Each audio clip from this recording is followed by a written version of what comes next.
welcome, and definitely you're in the right place. So I'm going to show you how to make this CSS glowing border effect. So this glowing border effect with Amazon bar. So I'm going to show you how to make this right now, right here. So let's go.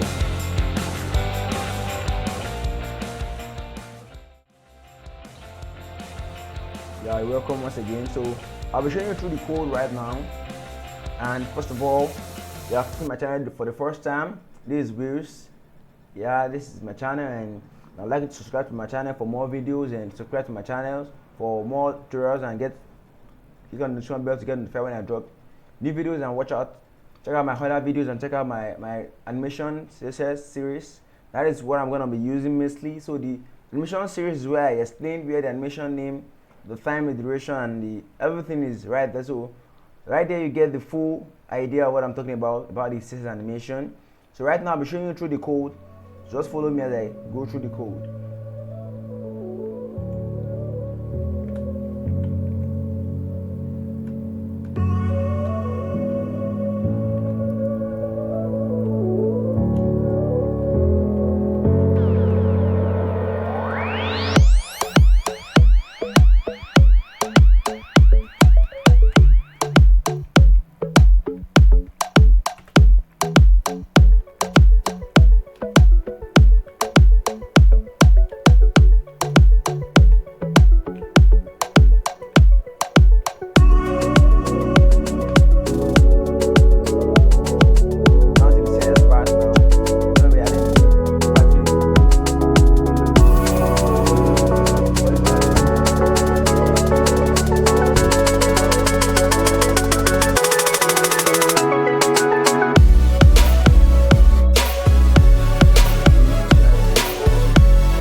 create our living bar, and you can see it's beautiful. So subscribe to my channel for more videos, and thank you for watching.